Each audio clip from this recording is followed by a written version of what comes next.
All right. Good afternoon, everybody. Um, Thank you for having me. I heard you already studied with Elder Terry this morning, so I hope you have some energy left to study with me this afternoon.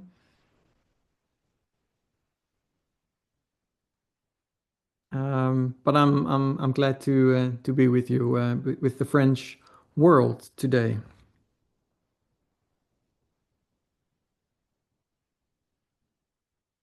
Is it only France or the French world? Oh, it's only French. Oh, okay. Um, this is I'm going to be with you. I have two slots.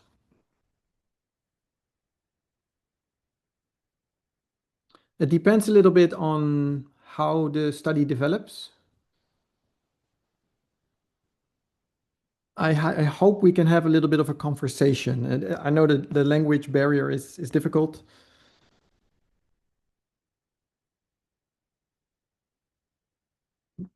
but feel free to ask questions or to comment.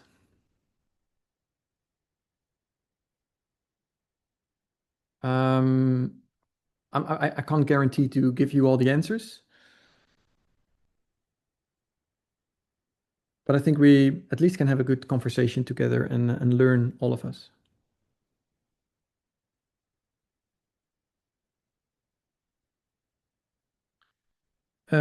Through Shiman, I already received some questions from you.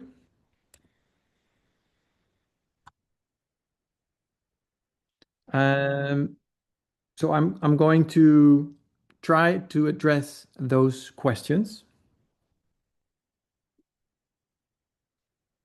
Um, there's in total there's 7 questions,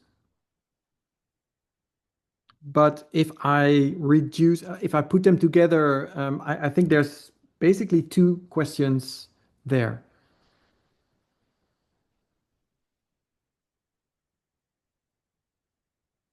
The first question, or at least a couple of questions, are about um, what is the woman,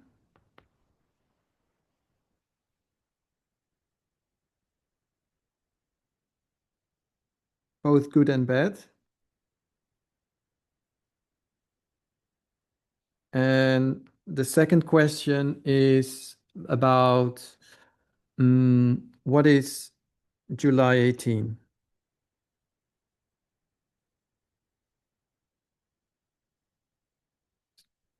There were 7 different questions, but I think I can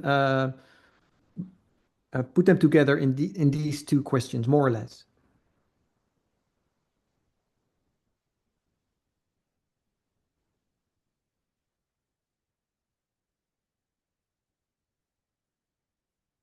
Uh, the seventh one, yes, the King of the North. The King of the North is it Trump? Yeah. So that's okay. So I put that one under the first. So what is the woman, both good and bad? But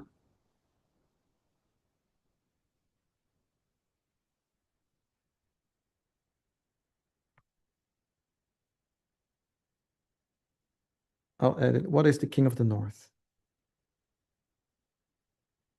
Okay. So I want to do it in this order,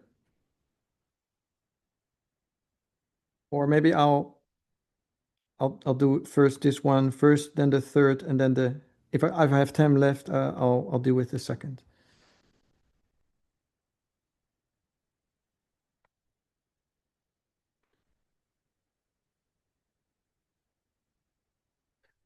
Um, so dealing with the woman, I think it's a question that comes up in every group that I visit at the moment.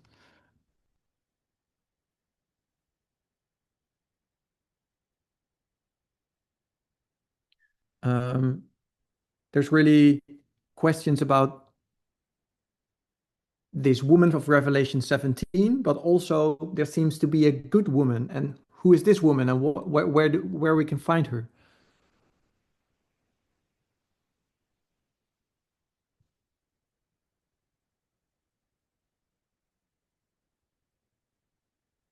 So I first want to go to a little bit back where we came from.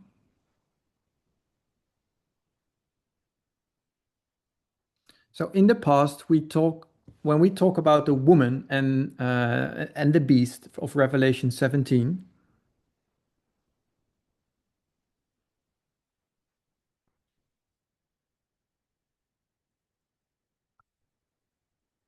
I didn't say that. I said Revelation 17, the woman and the beast of Revelation 17.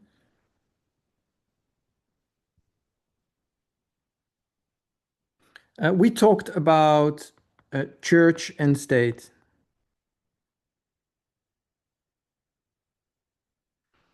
So one of the questions was that I received is, how did we get from woman is a church to woman is an ideology?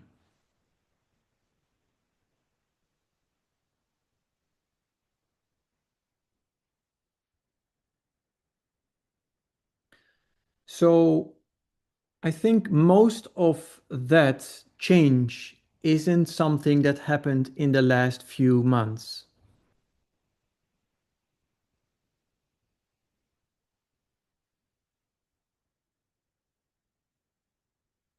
I think it is all mostly it is done by Elder Tess.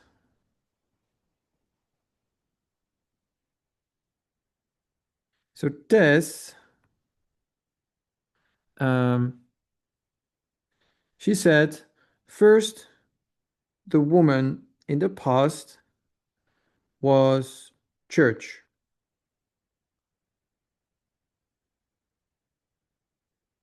Through studies that she did on Millerite history, on the Sunday Law time period,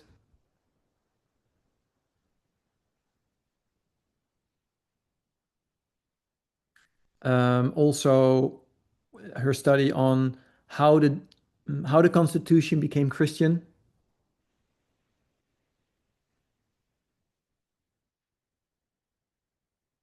We see this change happening within America, and we see that the America of the time period of Ellen White is no longer the America of today.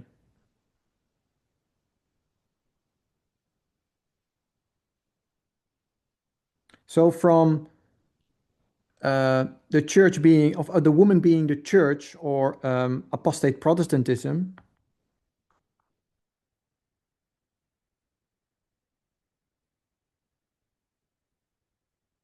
we went to Christian nationalism.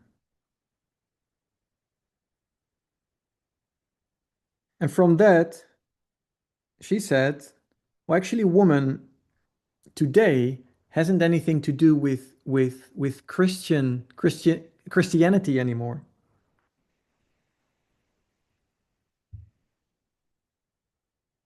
It's just nationalism. And nationalism is is not there's a part of there's still Christian nationalism, of course, but it was this movement is much bigger than just Christians.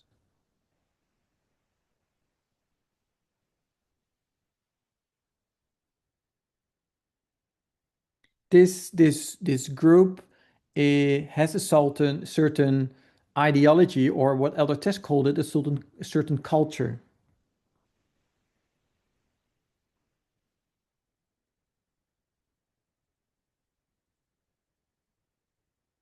So this gradual change from of being apostate Protestant church to Christian or nationalism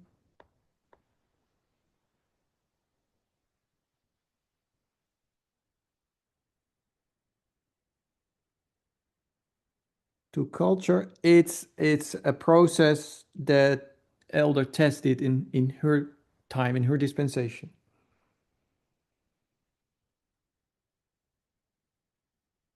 The only thing um, that we did in the last months is this last step, ideology. And I would suggest that ideology is is a term that is equal to culture.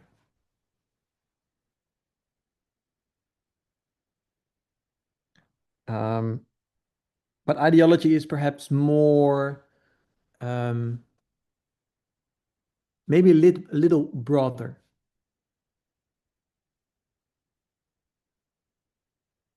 So the questioner made it look like that we went from woman being church to ideology.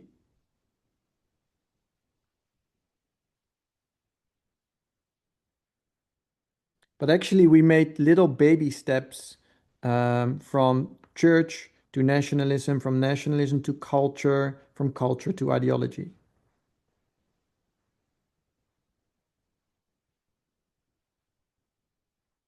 which happened through a long period of time, several years, that brought us there. And especially this last step, we took this step because we were looking for a definition of the woman that works for all the dispensations.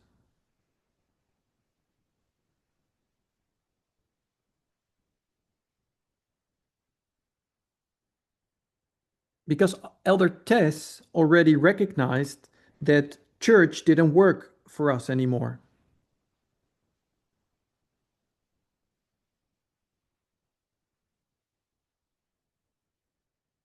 She pointed out it's actually today is actually culture.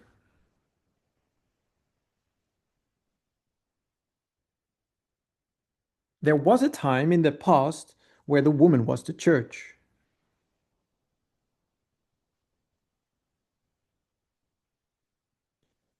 But since it is not church anymore, um,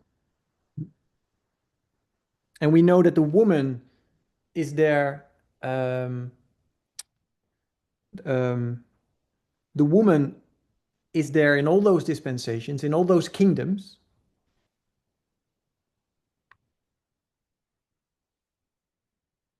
So we have seven kingdoms.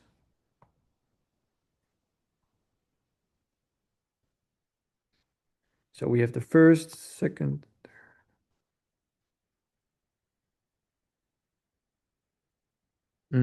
and um, and we know, for example, we have the woman is a church here.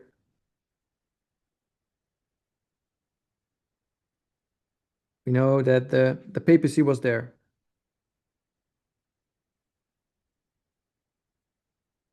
and in those first four, kingdoms, we know that there was a combination of church and state as well.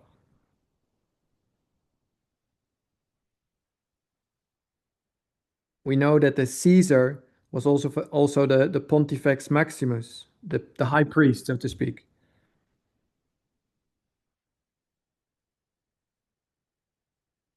which was a title that came all the way back from Babylon.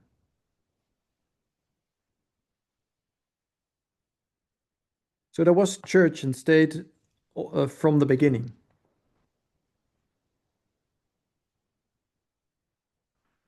So church, isn't necessarily wrong. The problem is it doesn't always work. So uh, we looked for a definition of the for the woman that works for all the dispensations.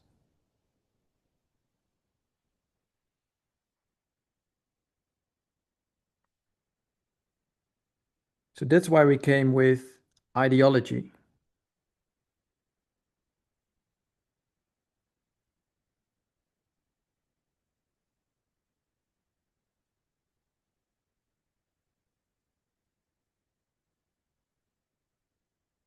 Ok, ok. Euh, Non, c'est toi qui traduis en français, Chimène.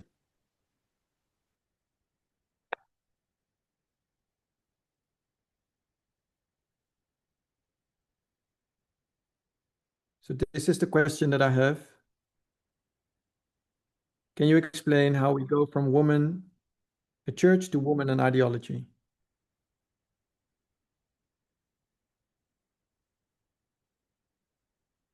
Okay.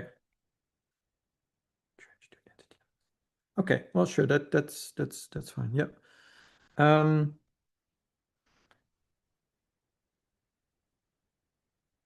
um, so we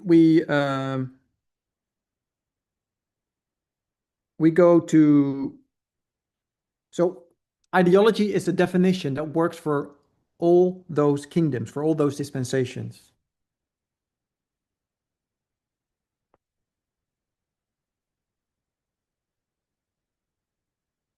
also for the fifth.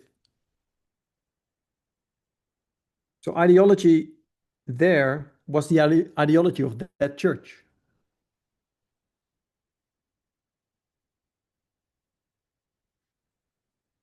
So the ideology, so church is not wrong. It's only not always correct.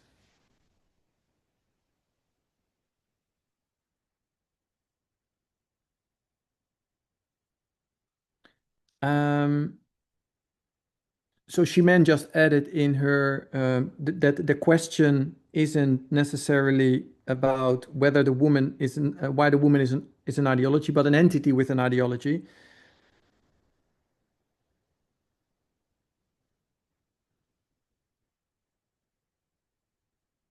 And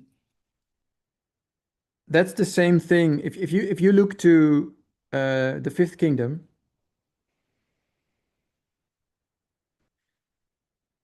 it's not the, um, it's not an ideology that rules the kings. The kings of Europe were not controlled by an ideology. An ideology cannot do something by themselves. It needs an entity that has that ideology. And in this case, it was the church, or perhaps a person from the church. Someone that has the ability to um, to use the state, or to use those kings.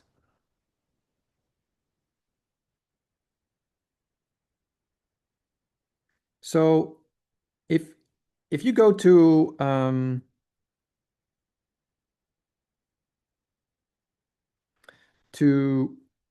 Revelation 17, we see this woman and a beast.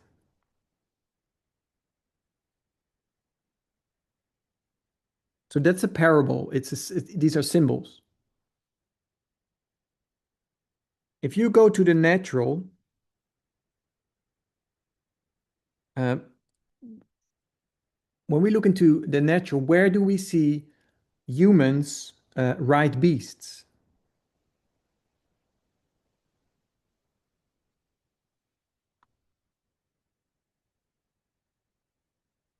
For example, with horse riding, right? So you have a human riding a horse.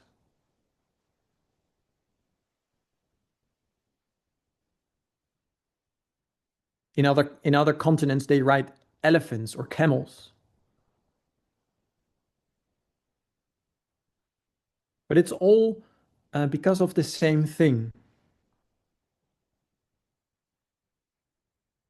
The human ride the animal because this animal has something that the human doesn't have.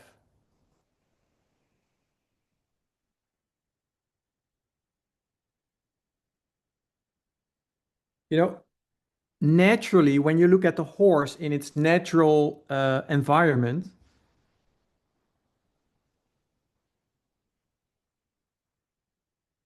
the horse is a peaceful animal. It eats grass, it runs around, it's peaceful.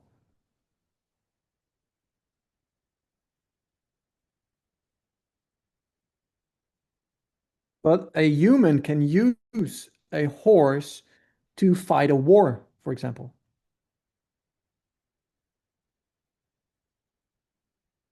But the horse would never go in a war by themselves.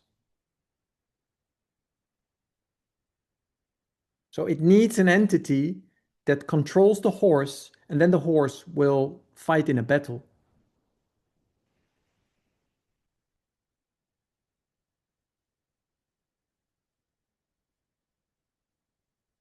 And the human does that because the horse has a certain strength, a certain perhaps speed that the human doesn't have.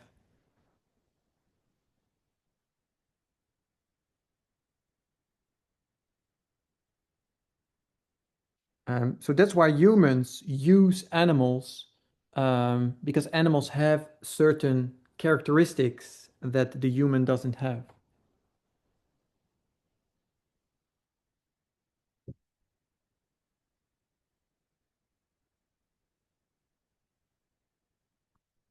Um,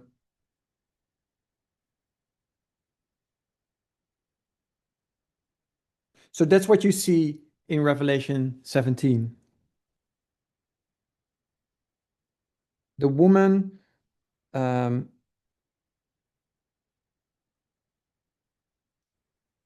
is an entity, and this entity has a certain plan or a certain idea,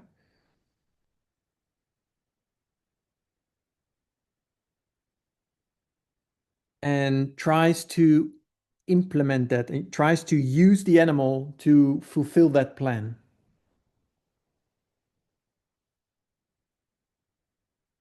And the animal itself would never do that themselves.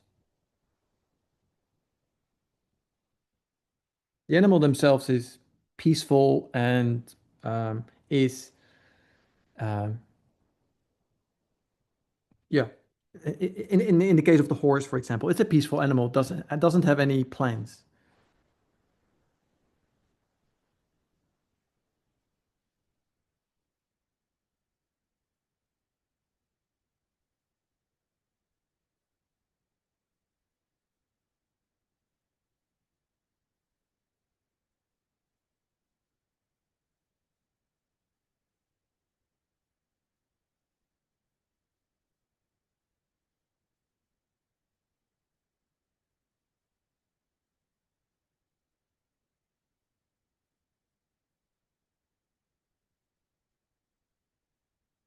So in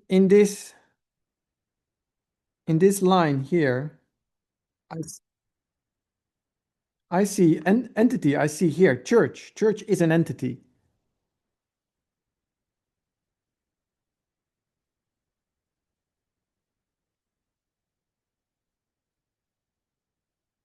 and it changed. So the church is an entity with an ideology. That's it's only a religious ideology, perhaps.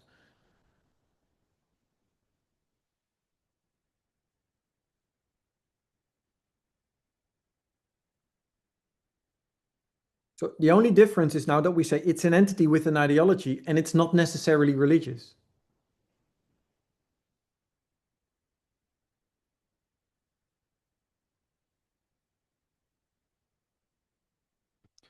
So it has always been an entity with an ideology.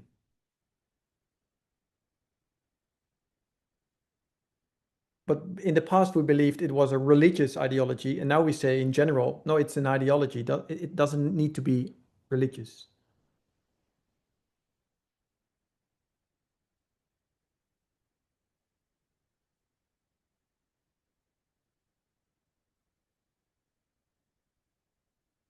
Does that help?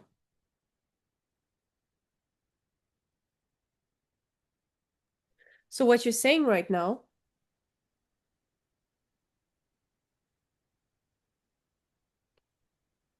is that the word entity always existed, but we were not using it. We were using the word church or apostate Protestantism.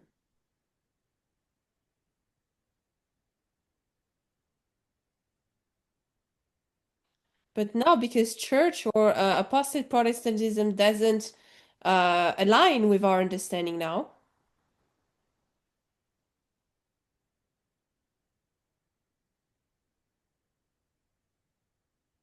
we are changing church to entity, which actually means the same thing.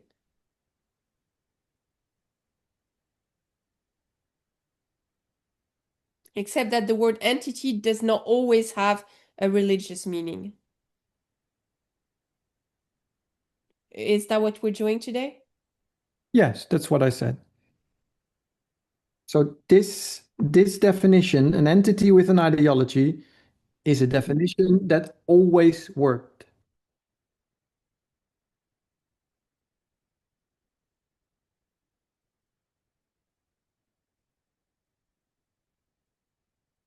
Yeah. So it's not a definition only for this seventh kingdom.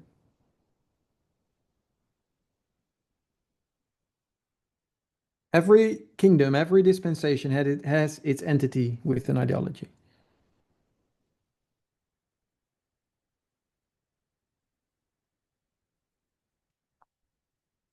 All right. Ariane, Um, question. ouais. Mhm. Ariane, tu veux dire que même le sixième royaume a aussi une femme qui a une identité avec une idéologie. So do you mean also that the sixth kingdom has a woman with an ideology? Yeah, that's the next point I wanted to make. Yes, my answer is yes.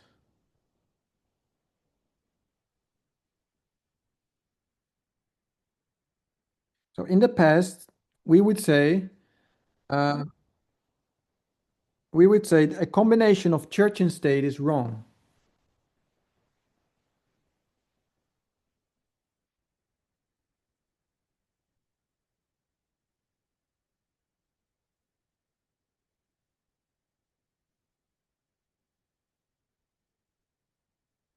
We would say that's wrong.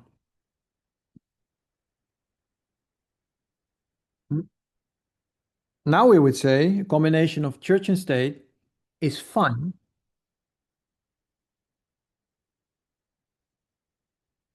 It only depends what ideology this church has.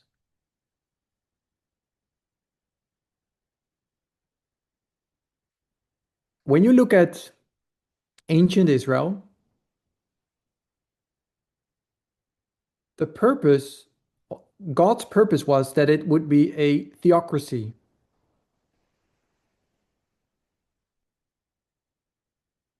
So you have a nation, and there is this spiritual leader. There's this combination of sanctuary and God is leading this nation.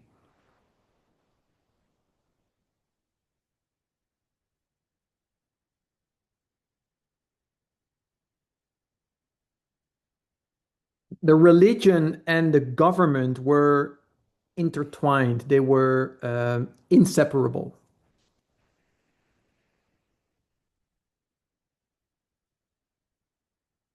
When we consider heaven, when we consider heaven, um, God will reign there as well. Jesus will be our high priest, or Jesus is the high priest, and there will be a sanctuary in heaven, uh, and there's kings. I don't think there is this leadership in heaven is both religious and political.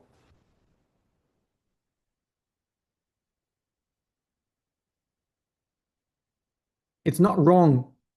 The combination of church and state is not wrong.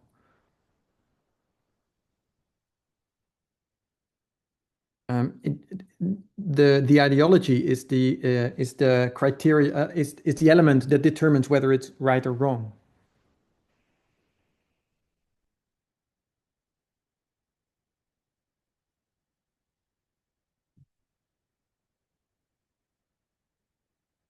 Um,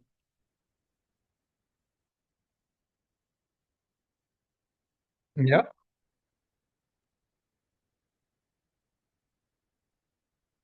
So how did we reach this new understanding that the church and state is something good?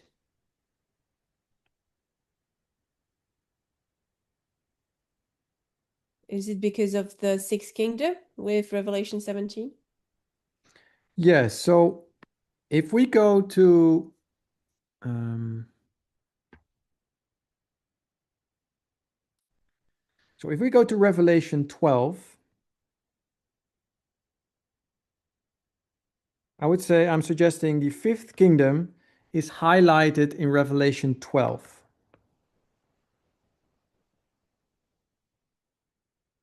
We see a dragon going after the woman.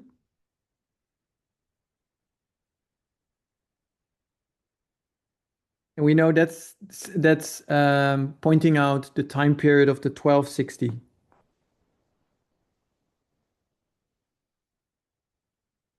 It's where the papacy rules over the kings.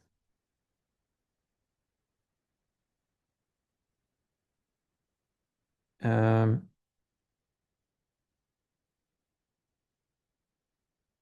I'm suggesting in Revelation 13, you see the sixth kingdom.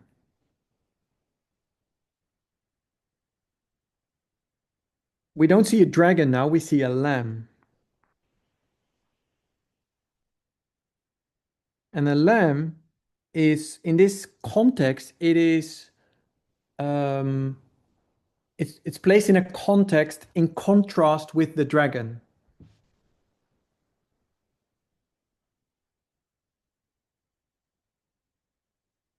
So I'm saying if you compare and contrast the lamb and the dragon, or no, you should compare and contrast the lamb and the dragon.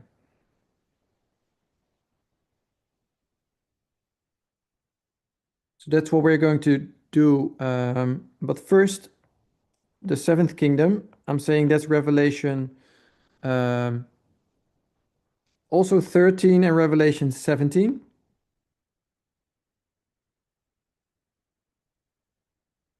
There's a dragon speaking, and we see that a woman rides a beast or head.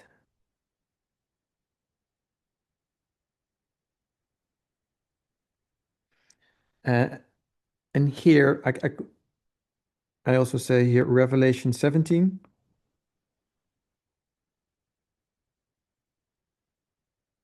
We see a woman riding a head or a beast.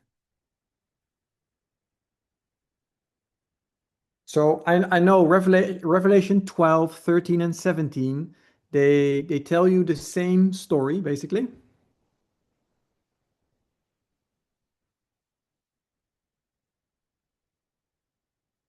But each chapter teaches you something different.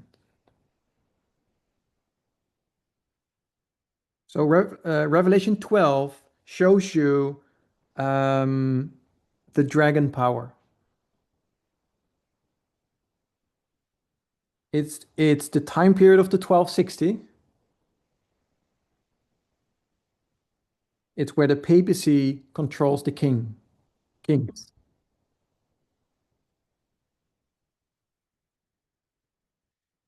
Then we have the sixth kingdom,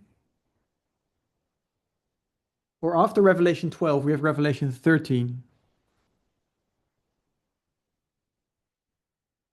And now we suddenly see a lamb-like beast.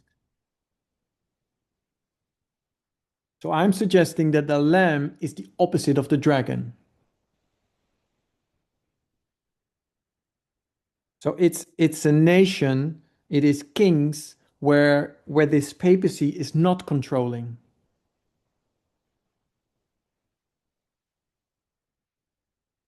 And then the seventh kingdom, suddenly we know, which is more pointed out in Revelation. Oh, sorry. Yeah, the seventh kingdom is pointed out in Revelation 13 and 17.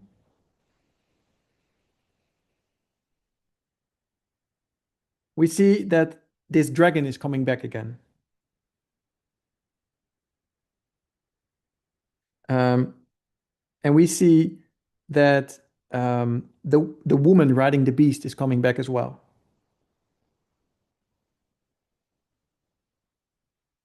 So we have a dragon, we have a lamb, and again a dragon. Or another chapter would say there is a woman beast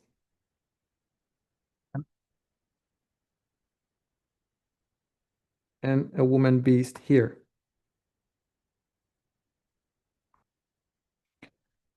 Um, so that's just in how do you say that?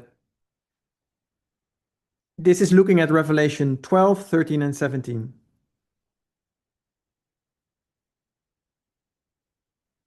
And then you have this lamb in the middle.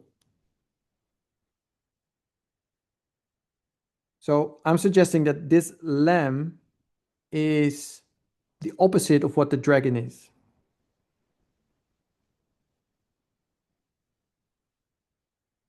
So I actually was planning to use the word head here because that's what it is. The woman rides the heads.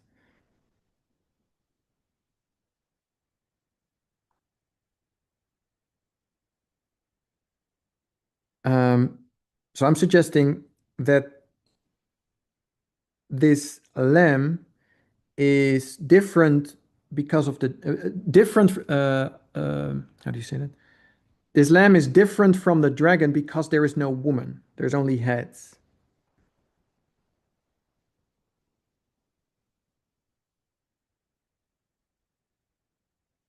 Or at least this particular woman isn't there.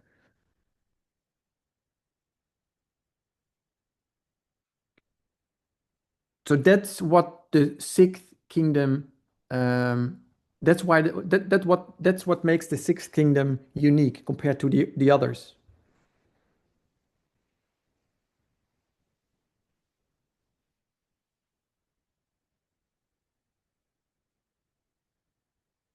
So yeah,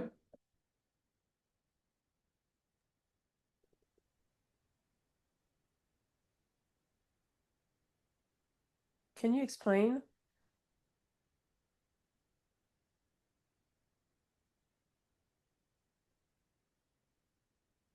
If I understand correctly, the beast of the woman of Revelation 12 is the one riding the lamb. It's the good woman.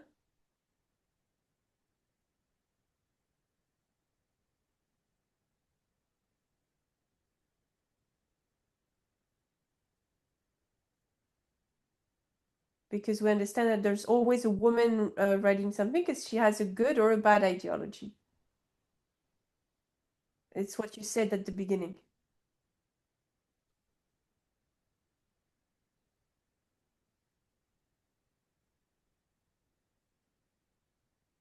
But you don't mention it for the six unless I didn't get it.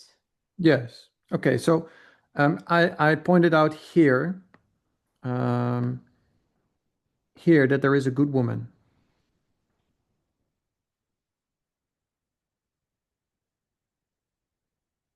So during the 1260, the dragon goes after the good woman.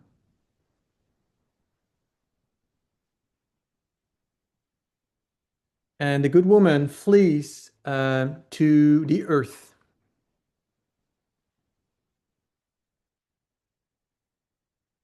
So when it arrives, I want to go to the time period of 1798 now. Oh.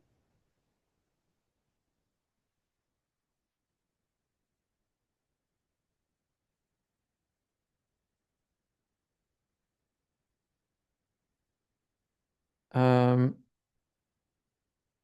so at the beginning of the United States, we see the Declaration of Independence in 1776.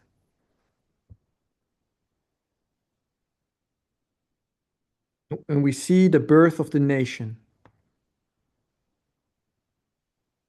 Um, this came forth out of a rebellion against the government of England.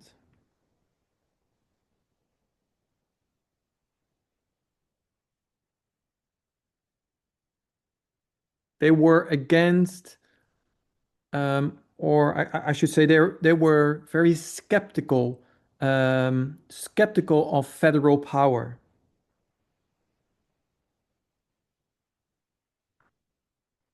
They didn't want to have a king over them.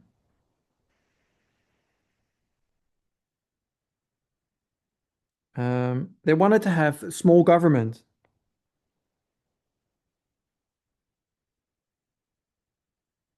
These were primarily um, these were primarily farmers and I would say normal people. Less educated. Let me say less educated people.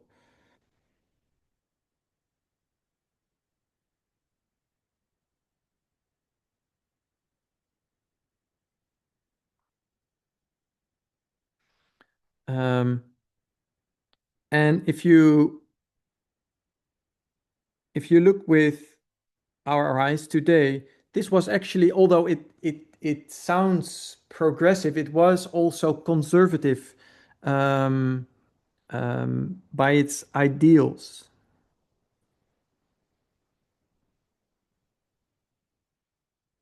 Um, because they were skeptical of this federal power. They wanted to have small government. They didn't want to have a government that dealt with them.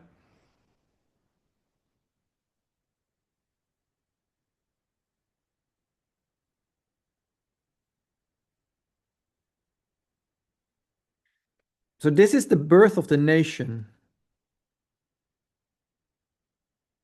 But then we have in 1789, we mark the beginning, or we mark the Constitution. So this is the birth of the state.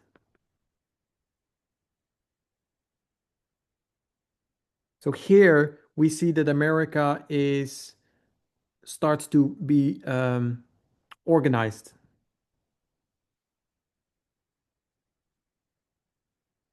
I'm not saying that it begins because it was organized before, but this is really the foundation of the organization of America today.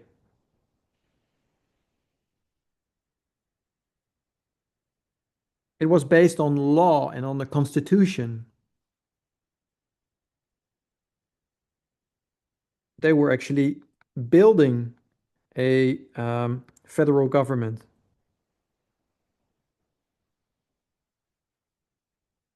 Um, big government. You need to have a federal government that brings all the states together and keeps them in line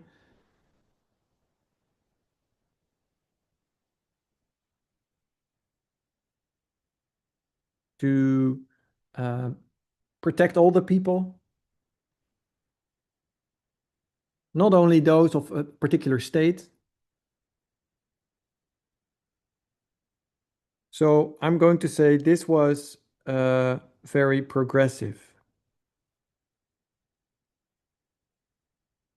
I will explain that later. So this state um, has an ideology.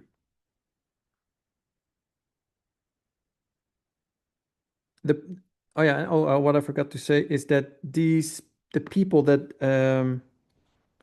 did this were primarily were educated people.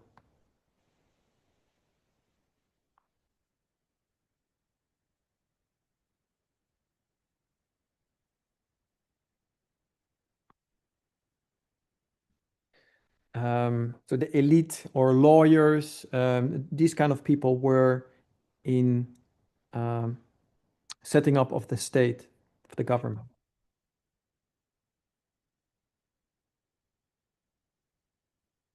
So as America, wait, so then we get 1798, and we see the earth beast, or we see a lamb. In Revelation 13, we see a lamb.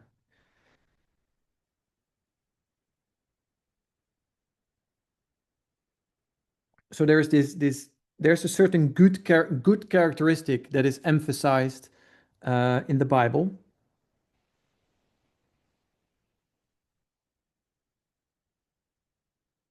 I think Ellen White says it is Republican Protestantism and Republicanism.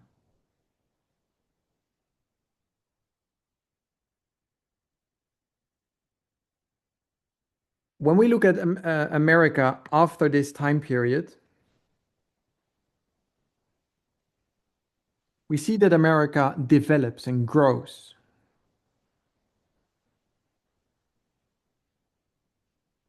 We see that slavery is abolished. We see women's suffrage.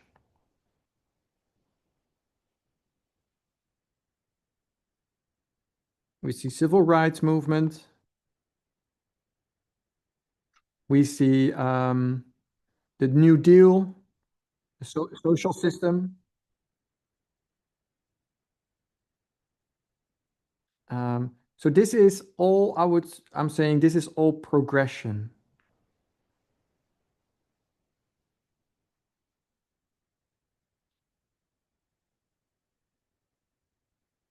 America is developing and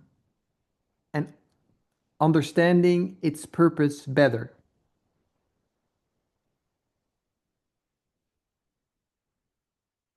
So you see here in the beginning when they set up this constitution,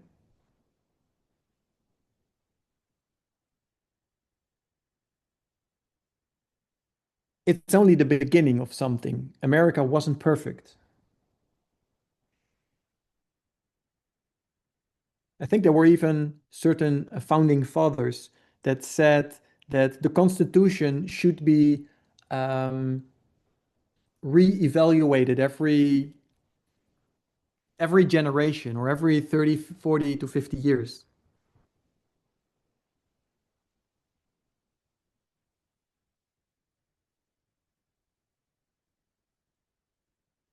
Um, because the Constitution, as they wrote it in the beginning, was just a starting point. It was a something that needed to progress and develop and get better.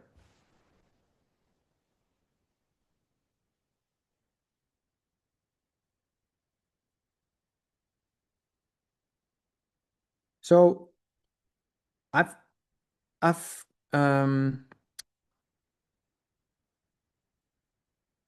so I marked those two elements here in the beginning of America, this one here and this one here.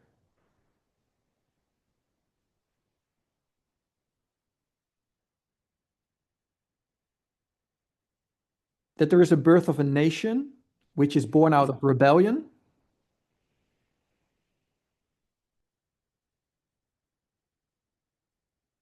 And then there is the birth of the state, which is born out of lawfulness.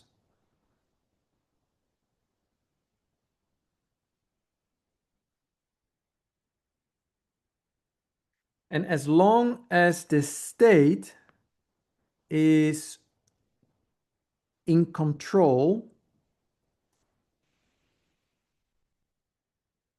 this part of America is still in control, America is able to progress.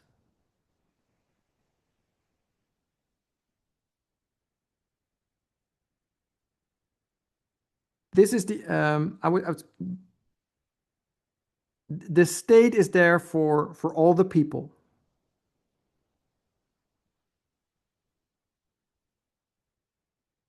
And of course, all the people in 1789 wasn't all the people.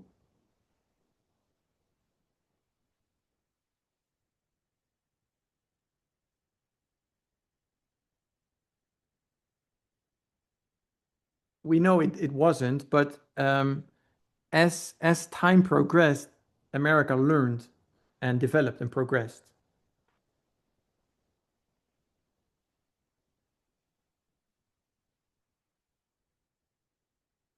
So the ideology there is that America is there for all the people.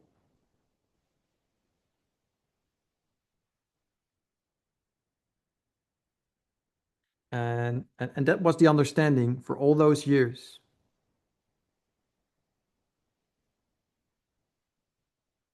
So let me draw that a little different. So we have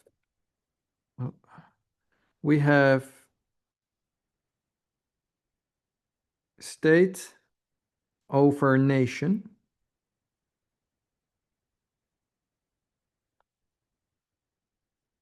So this is state. It's what I mentioned here, and nation is what I mentioned here.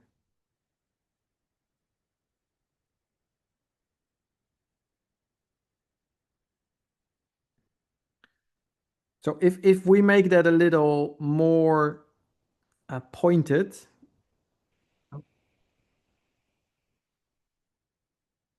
you could say this is federal government, and these are the states. The states just wanted to do their own thing. They are one in their nature. They want to be independent. They want to do their own thing.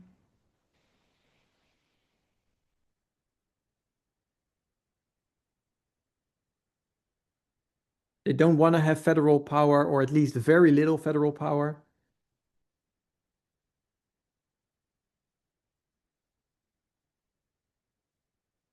And then you have the state, actually the constitution, the federal power here.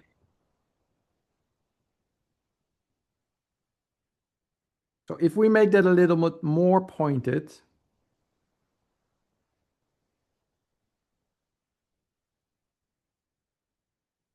I would say we make it Oval Office,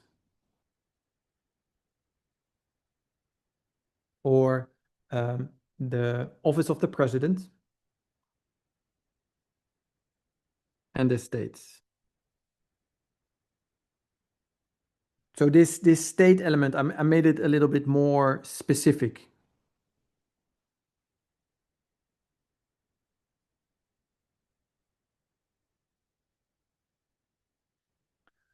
And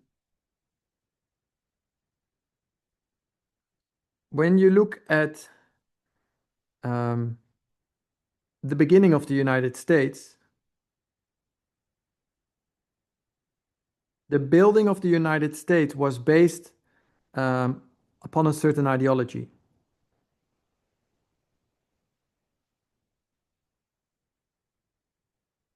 And as long as this ideology was put in place, America could prosper, and it was a lamb-like beast.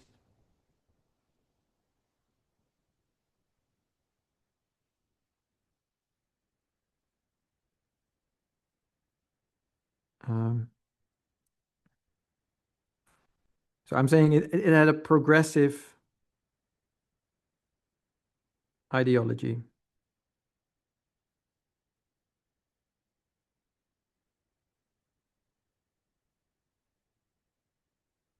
So don't misunderstand me that because in the past, of course, there have been many political leaders in America that have been conservative, also presidents.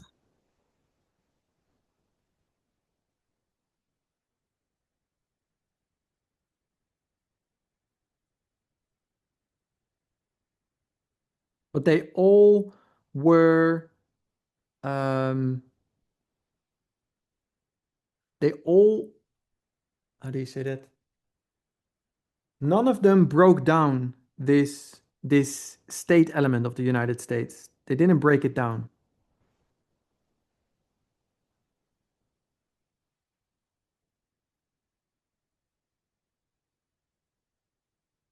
All leaders, they accept the progression that the United States made through all those years.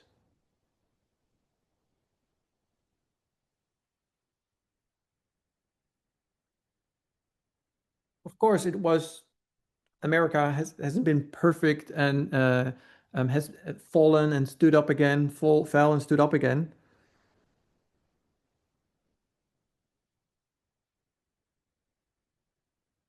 But when you look at, for example, um, slavery or the women's suffrage,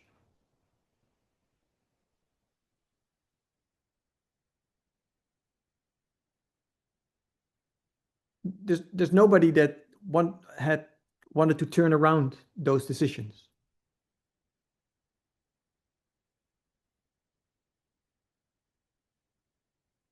or break down this part of America to go back to a nation that is skeptical of federal power and of rebellion.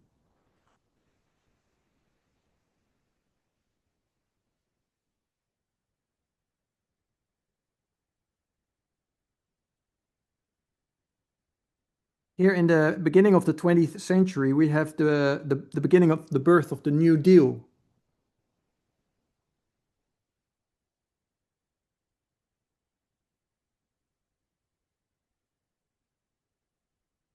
So it made it possible for Americans. There's this social security where the government takes care of its people,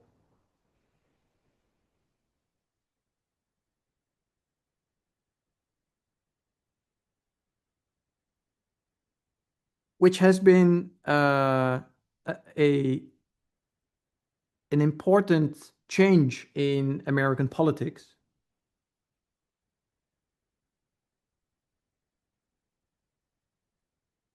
And has never been um, turned upside down. Of course, there were presidents or there were political leaders that have uh, tried to change some elements or tried to change some things.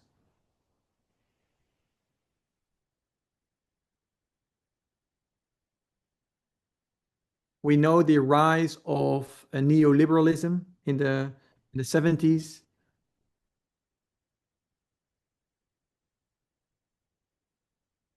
but it never turned the New Deal, the foundations of the New Deal, it never turned it upside down or broke it down completely.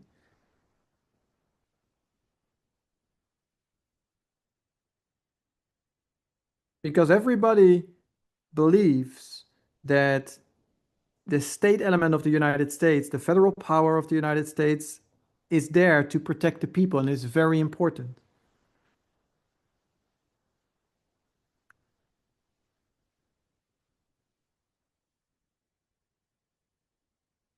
Even an average Republican would recognize that.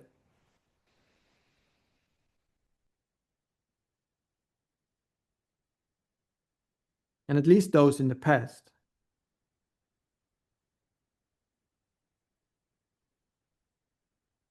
So the Oval Office has always had this progressive uh,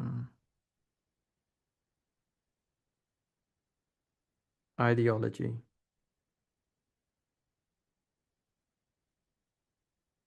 I'm not sure if this is the right word, but I haven't found any better way to describe it.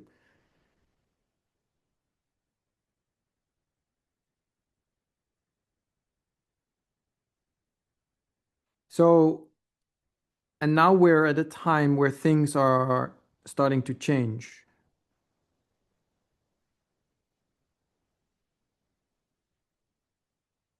So now we have so I'm saying the head, the Oval Office is the head,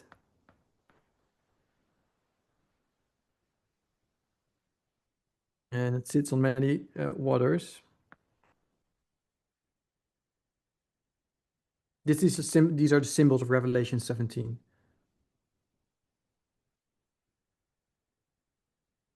And there should be a progressive ideology that upholds the state element of the United States.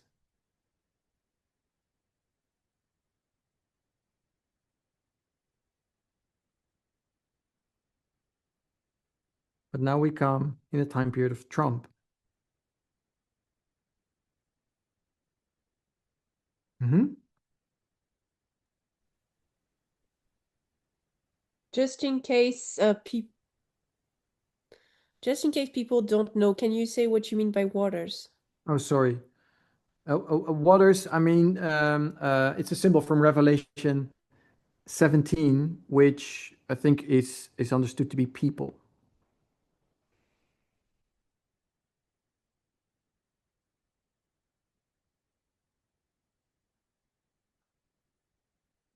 Yeah. So now in the time period of Trump, things start to change. Yeah, things change, are different.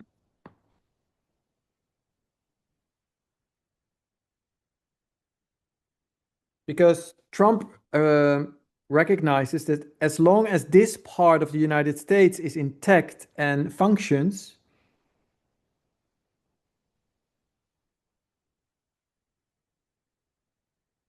this progression will continue.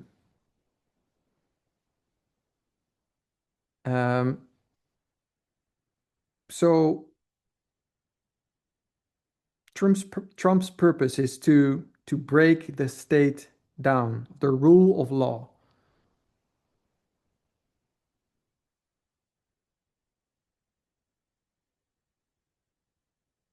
The rule of law, he tries to ignore as much as possible, or to what's the word? Um, he doesn't honor the rule of law.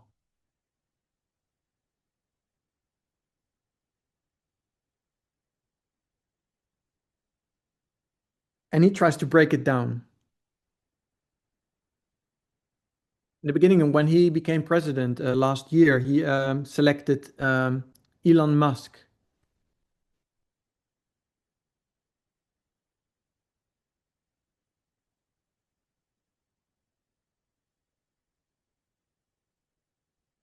And Elon Musk was there to um, shut down all unnecessary uh, governmental institutions.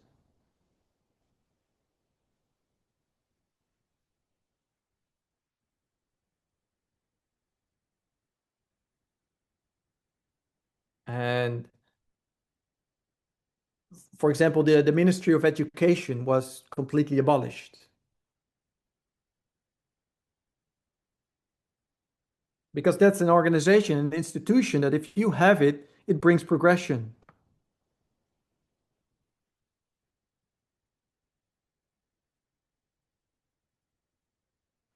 Progression for Donald Trump is another word for being woke or something.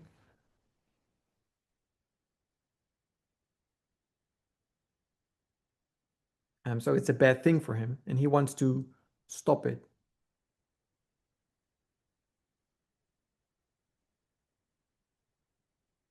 So Trump is this entity with an ideology, and this entity is opposed to this progressive ideology.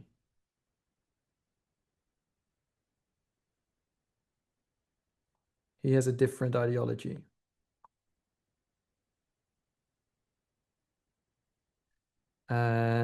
And it's not only the ideology that can do something. Trump is the entity that, with an ideology that uses the position that he has right now.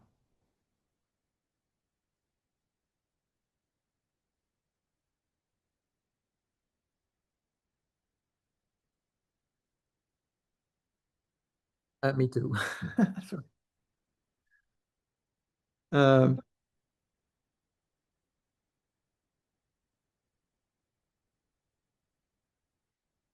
um, sorry, I don't know.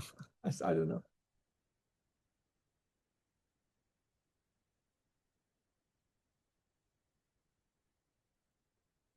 You need an entity. Yes. Yes. And he wants to break down the rule of law. So the rule of law, I mean, this part of the United States.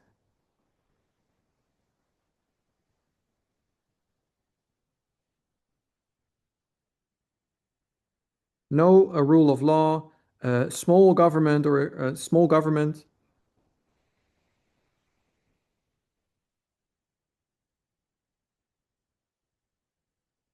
Give power back to the states.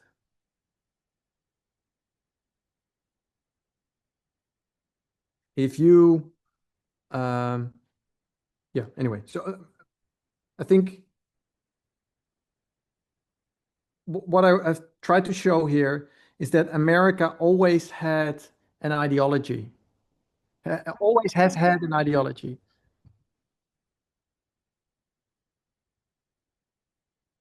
There's always been a good woman,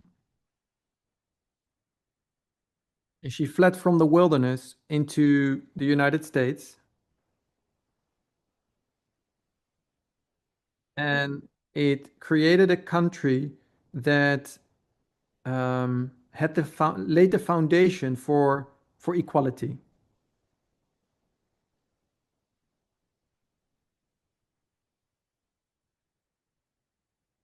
And that could function for decades, for 2 centuries.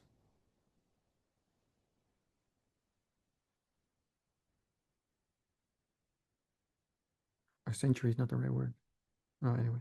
Um, but this is now being broken down or starts to be broken down.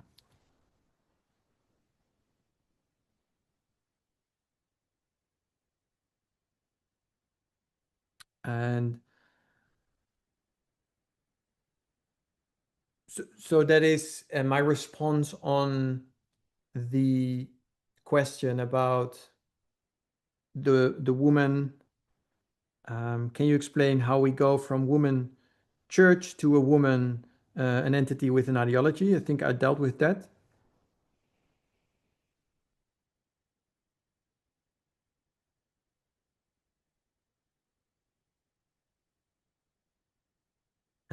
Why personify the woman of Revelation 17 with Trump?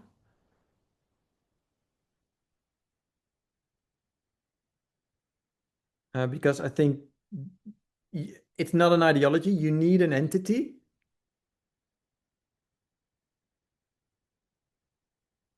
And as we said, this beast cannot do something themselves. So it needs someone to control the beast.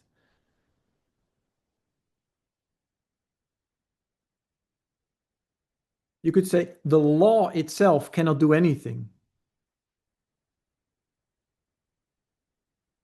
Or the office of the president cannot do anything. It needs an entity with an ideology to do something in that office.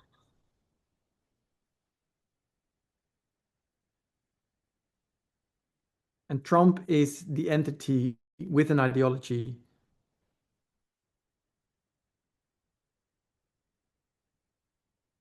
And when I say that, I mean Trump as a person, not Trump the president.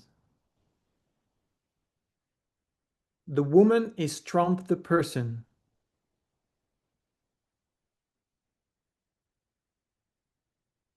And as soon as he sits in the no, let me say it this way. And the beast or the head is the office of the president.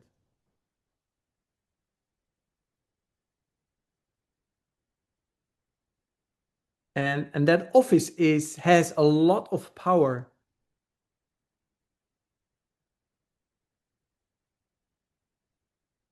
But it cannot do anything itself.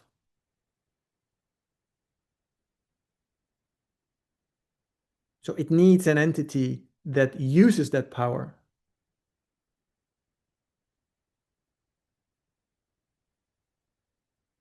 And it's either a good entity or a good ideology or a bad one?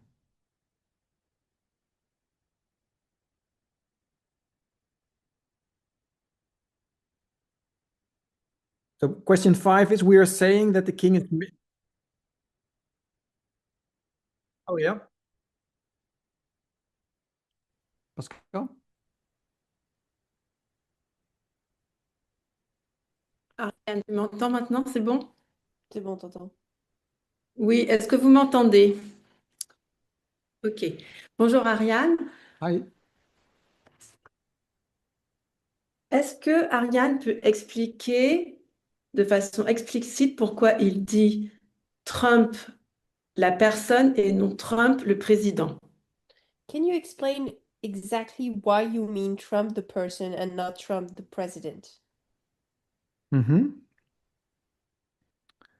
Um, so, oh, so this is a chair. It's the throne. And this is the head.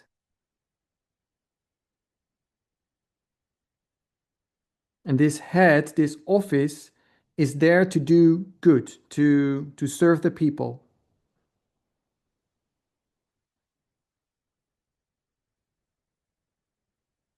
It's there to do good.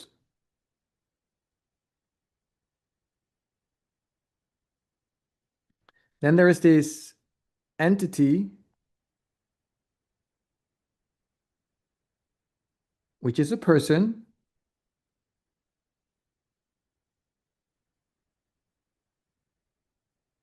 and that uses the power that this seat has.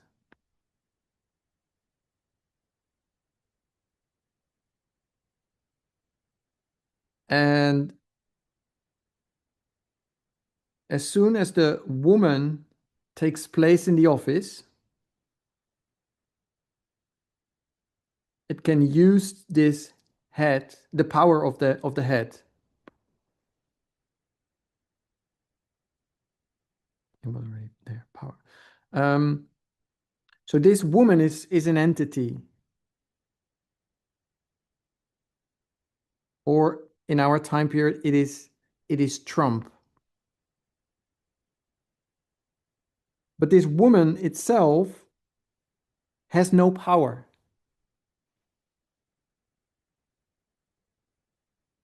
So Donald Trump, the president, has power.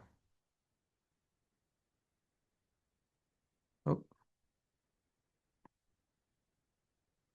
Donald Trump, the person, does not have power.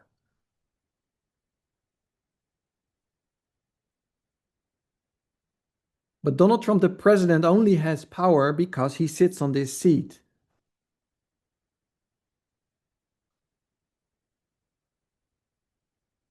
The power is not in the person, the power is in the seat.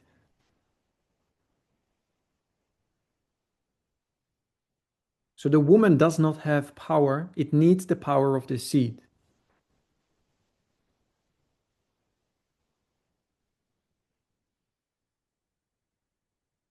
So that's why it's wrong to say that President Trump is the woman.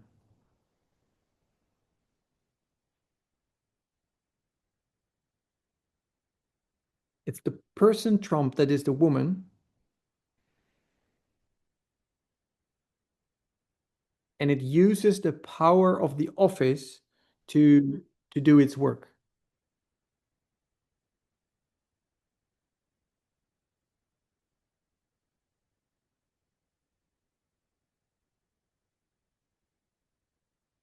Does that make sense? Ouais. Oui, oui, ça a du sens. Okay, thank you. I think we are past 1 hour 15 minutes, so maybe we should have a break. So I went over those questions that I mentioned before here. Um,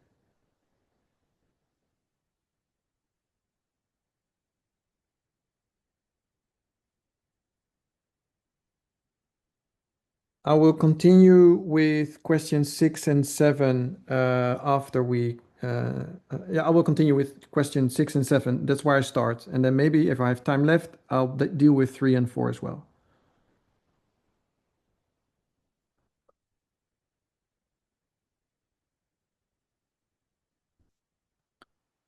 Okay, let's close with prayer.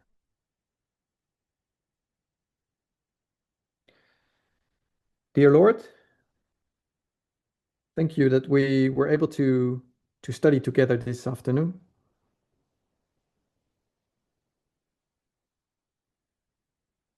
I pray that the answers that were given are helpful in our understanding of prophecy.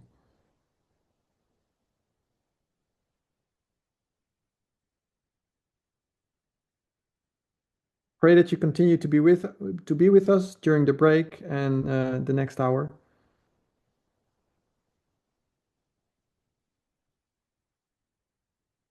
In Jesus' name I pray. Amen.